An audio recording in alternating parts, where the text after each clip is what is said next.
2개월치 월급 줄 테니까 나가라. 이게 지금 현재 모 기업에서 벌어지고 있는 일입니다. 근데 우리가 잘 생각해보면요. 2개월치 월급을 주는 게 어쩌면 감시덕지인지 모릅니다. 이제 제 후배들, 저하고 이제 같이 일했던 예전 직장인 후배들 얘기 들으면 이런 거죠. 오늘이 예를 들어 뭐 6월 뭐 10일이라고 치자고요. 한 6월 말까지 이제 한 20일 남았어요. 갑자기 얘기합니다. 너 이제 그만 나가면 좋겠다. 대신에 6월 말까지 뭐 일한 걸로 해가지고 월급은 정산해 줄 테니까, 그리고 뭡니까 공고사직으로 처리해가지고 실업급여 받을 수 있게끔 해줄 테니까 나가. 오늘 정리하고 한 내일 정도 인수인계하고 이제 안 나와도 돼. 이렇게 얘기합니다. 그냥 그게 중소기업에서 비일비재하게 벌어지는 일입니다. 무슨 얘기냐? 대기업에서는 그래도 뭐 못하겠다라고 하면 임원이 아닌 다음에야 버티기가 됩니다. 온갖 눈총 받고 눈치 보고 해도 내가 서바이벌 하겠다라고 각오하고 다짐하면 어떻게 된다? 견딜 수 있다라는 거죠. 근데 중소기업은 택도 없습니다. 한 회사에 직원이 한 100명쯤 된다. 중소기업이라 봐야 됩니까? 중견기업이라 봐야 됩니까? 뭐 좌우지간 이 모 회사는 50명을 이제 내보내겠다라는 거죠. 근데 공고사직을 이제 위로금을 주고 나가라고 스스로 나가라고 했는데 안 나가니까 뭐 이제 공고사직으로 이제 방향을 틀겠다. 이런 이제 기사 내용이 있던데, 저곳에서 이제 종사하던 사람들은 어떻습니까? 뭐 요새 세상에 뭐 공고사직, 명예퇴직, 뭐 잘리는 거 뭐 다반사니까 뭐 그럴 수 있잖아. 아니요. 개개인에게는 그러한 일은 충격입니다. 쇼크입니다. 절대로 쉬운 일이 아니다라는 겁니다. 정의 바짝 차리고 살아야 됩니다. 저러한 일을 한번 겪고 나면 사람의 멘탈이 나가죠.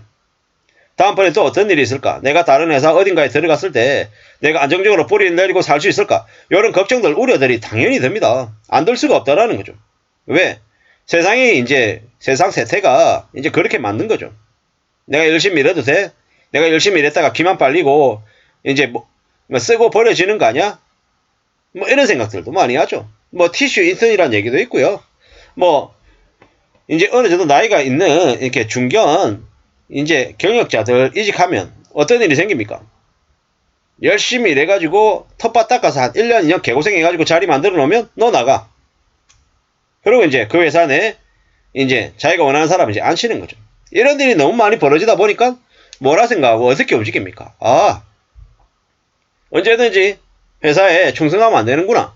나도 눈치 봐야 되는구나. 적당히 회사가 나에게 어떻게 하는지 살펴보면서 따져보면서 적당히 움직여야 되는구나. 이런 생각을 더 많이 한다라는 거죠. 어떻습니까? 씁쓸하죠. 이게 뭔가 싶죠.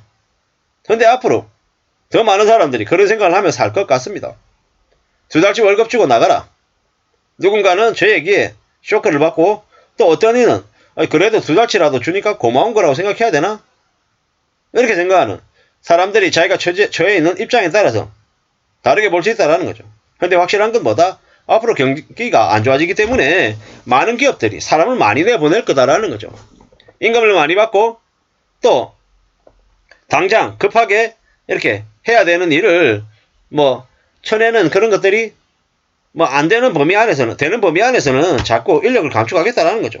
그렇게 해야 그걸로 아마 이익을 만들려고 하는 분위기가 될 것 같다라는 생각이 듭니다. 좀 씁쓸하기도 하죠. 사람들이 저렇게 부속품처럼 이렇게 취급받는다. 뭐 기업 입장에서는 어쩔 수 없어서 저렇게 하겠지만 뭐 이런저런 생각들이 더 많이 드는 거죠. 앞으로 어떻게 될까? 앞으로 사람들의 삶이 얼마나 더 어려워지고 더 서글퍼질까? 이런 생각들이 점점 듭니다. 기업 입장에서는 뭐 어쩔 수 없다라고 얘기할 수 있겠지만, 개인 입장에서는 저런 것들을 겪으면 참 많이 힘들고 많이 이제 마음들이 많이 바뀌거든요. 이제 점점 더 의심하게 될 수밖에 없는 거죠. 세상을 의심하고 사람들을 못 믿게 될 수밖에 없는 거죠. 그런데 어쩌면 그러한 마음가짐들이 꼭 나쁜 건 아니다라고 저는 생각합니다. 왜겠습니까? 그래야 내 삶에 대한 대비를 할 수 있는 그런 이제 의식들이 갖춰지는 거니까요. 씁쓸하긴 하죠, 당연히. 꼭 그렇게 살아야 되나? 그게 정답이냐? 이런 얘기들도 스스로에게 이제 많이 할 수 있는 거죠. 어떻게 살아야 되지? 뭐가 길인 거지? 나 어떻게 움직이면 되는 거지? 라고 스스로에게 계속 물어야죠. 그리고 주변 사람들에게도 뭐 물을 수 있으면 묻기도 하고, 둘러보기도 하고, 파악하기도 하고, 여러 가지 이제 궁리들, 구상들을 하며 지내야 된다는 거죠. 그래야 삶을 잘 관리하고 안전하게 좀 움직여낼 수 있는 것 같습니다. 요새 밥값도 비싸고요. 뭐 이렇게 직장 다닌다라고 하면 교통비든 아니면 뭐 이래저래 뭐 여러 가지 들어가는 것들이 적지 않죠. 그런데 사람들은 항상 착각하는 게 있습니다. 저도 마찬가지고요.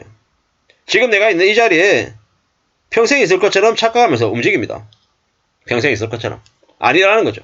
언제든지 회사랑 개인은 헤어질 수 있는데, 결별할 수 있는데, 지금 내가 있는 이 자리에서 내가 쓰고 있는 이 감투에 취해가지고 내가 회사인 것처럼 내가 아니면 안 된다라고 착각하고 이렇게 지내는 경우가 많더라는 거죠. 정신 바짝 차려야 됩니다. 착각하면 안 됩니다. 나는 그냥 회사에 머무는, 그냥 잠시 머무는 거지, 뭐 회사가 나에게, 아니면 내가 회사를 아주 대변하고 내가 없으면 회사가 안 돌아가는 것처럼 착각하면 안 된다라는 거죠. 그런 어리석은 생각들을 하면 어떻게 됩니까? 바보 되는 거죠. 바보 되는 겁니다. 함부로 뭐 아주 괜찮은 것처럼 앞으로 계속 좋은 일만 항상 벌어지는 것처럼 착각하면 안 된다라는 겁니다. 꽤 충격적인 일들이 앞으로 계속 벌어질 거다라고 보면 맞겠습니다. 삶이 점점 더 어렵습니다. 절대로 쉽지 않습니다. 명심하고 또 명심하고 조심해야 된다라는 말씀을 계속 드립니다. 그러려면 어떻게 되겠습니까? 자기 스스로 어떻게 살아야 될지, 어떤 대책을 세우고 어떤 캐리어를 갖고 나갈 건지에 대한 고민을 계속해야 될 것 같습니다. 그래야 그 고민을 가지고, 그 생각을 가지고 이제 나 자신을 좀 더 좋게 만들기 위해서 채워나가는 거죠. 그래야 되지 않겠냐라는 겁니다. 쉽지 않죠? 어렵습니다. 만만하지 않습니다. 확실한 건 뭐다? 부단히 노력하고 꾸준히 스스로를 챙겨나가야 된다는 겁니다. 그래야 나 뭐 먹고 살지?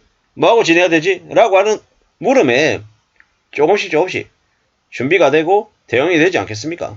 그런 마음으로 살아야 된다라고 말씀을 드리고 싶습니다. 저나 여러분들의 삶이 어떻게 되길 바랍니까? 안전해지고 평온해지고 행복해지길 바라잖아요. 그러기 위해서 꼭 준비해야 되는 건 뭐? 자기만의 무기, 자기만의 능력, 자기만의 실력이 필요하다라는 겁니다. 그러한 것들이 계속 되어야, 그래야 삶을 지켜낼 수 있을 것 같습니다. 우리네 삶이 점점 더 삭막해지고 어려워지는 것 같습니다. 명심하면서 지내야 될 것 같습니다. 이상입니다.